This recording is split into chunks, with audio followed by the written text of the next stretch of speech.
Alrighty, guys. HGO here, back with another TV review. This one is another nice little favorite treasure of mine. And not to mention, one of my favorite characters is on the screen. This is X-Men, animated, animated series.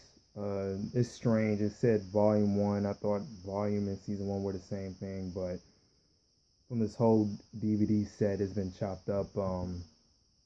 Again, I might do season two, but I gotta first claim it and buy it. But I didn't at the time. I got this at a convention at a very good price.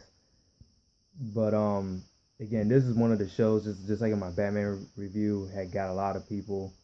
Well, me personally into comics and a few others who grew up watching this.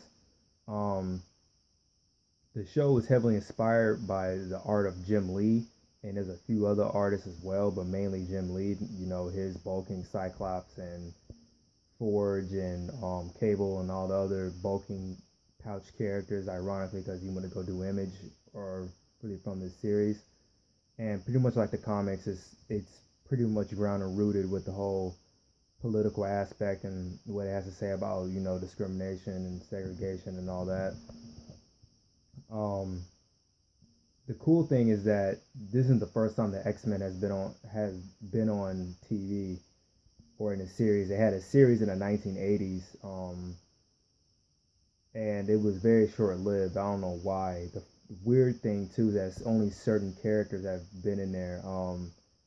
Kitty Pryde wasn't in that one, but for some strange reason, I did not.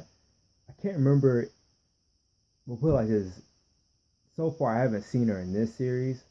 Well, I don't know if she shows up at all. And again, you can tell me in the comments section, what it really is. I just haven't. It was just kind of odd because she didn't become relevant until X Men Evolution, and of course the movies fleshed out her character a little bit more. And ironically, certain other characters took a back, a sit back. Rogue anyone? Just kidding. You guys pretty much fuss. You heard me anyway. But this is another good series. And also the other cool good thing about it is that it really started the Marvel crossover games. Most of the voiceover actors that are in this series, they also did the I think it was Children of Anthem first, and then was X Men vs Street Fighter, which is my personal favorite. Uh, I don't own it though. The only one I have is Marvel vs Capcom 2 and Marvel Superheroes vs Street Fighter, which I don't somewhat regret, but it is still a nice gem. Apocalypse is on there, and it's a nice little nostalgia now and then that I visit. Because I remember playing it in the arcade like crazy, and I might just go ahead and get the port of X Men vs Street Fighter as an emulator. But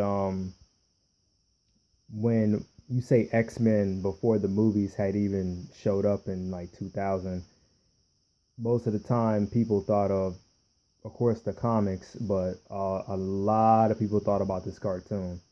Same thing with Batman at a certain point, depending on what era you grew up in. If you said Batman, they would think of the cartoon before they think of the show of the comic.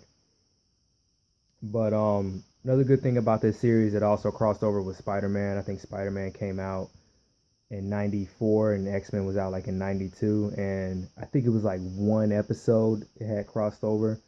Uh Somebody got framed or taken or something like that.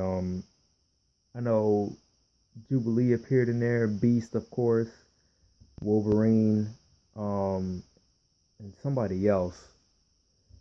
I think Jean was in there. I think actually most of the X-Men were there, but only a couple had lines, and it's been a while since I've seen that episode. I probably only saw it like once or twice as a kid. I vaguely remember it, but of course I was right when I looked it up on IMDb and it crossed over. I think Spider-Man had the most guest characters on there. Daredevil appeared on there, Blade, Iron Man, War Machine. It was a whole bonanza of Marvel licensed properties. And the crappy part is that with Spider-Man, technically he was, I think, the first superhero that accepted, with the whole them being mutants and talking to him, especially, he had a decent relationship with Beast and Xavier because they were both smart people just like him. So I guess that contrast that worked really well. And if you play one of the video games on PlayStation, the first PlayStation, I think it was Spider-Man 2, Beast is actually in the game. I think he was a tutorial replacement for Black Cat. So, I love crossovers like that. Other shows also came out like Fantastic Four and Iron Man itself and the Hulk, but I rarely saw the X-Men on there. I rarely saw any major crossovers. And, it was a nice little treat. It was the beginning of, what the MCU is now. That was the beginning of the animated universe with them, as well as with the DC. So this series, it had a lot of episodes. It ran until like 97. It was out from like 92 to 97. And it was. I really wish they were still making it now, especially with all the X-Men lore that's out today. Characters like X-23 came out of the second cartoon they made right after this, and the character of Morph is on this cartoon. I think they put him in the comics, him and a few others that were just created for the show. And even with some of the X-Men appearing even earlier, I think Magneto had appeared on Spider-Man and His Amazing Friends. What was it? Back in the 60s, and even the X-Men themselves later had all appeared. So the good thing is that they didn't follow the books all the way. They did have flashbacks, the 5 original team members. I'm not going to name them all, but, as the show started, they weren't all there. And then bit by bit, some of the original members showed up. I know Iceman had showed up, and the episode I recently saw, Archangel was on there. Then he got turned to Archangel. So his main incarnation was gone. And they jumped back and forth and were trying to use him. And then, of course, a lot of people know him in the comics as being Apocalypse's Horseman. And, the series also introduced a lot of, conflicts, again, with the movies are somewhat following. I know after Apocalypse, we're going to definitely be getting into the whole, alien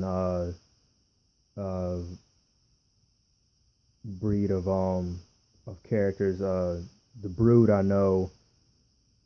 Well, they talked about the Brood being on the show, but they didn't do it. But I know the Brood's going to be on potentially the next movie. Oh, and the Shi'ar Empire. There you go. I was thinking of the name. I knew the character, but couldn't think of the name. But they're definitely make an appearance on the next movie, and they have a nice, good, heavy influence even here on the show as well. Pretty much, that's most of what I can think of with this. Is a nice little gym treat. I enjoy sitting back watching it and living my nostalgia with this show. And yeah, I know it was a major point that I possibly forgot because it was in my head, but I might put it in the description or whatnot. So talk to you guys later. Peace.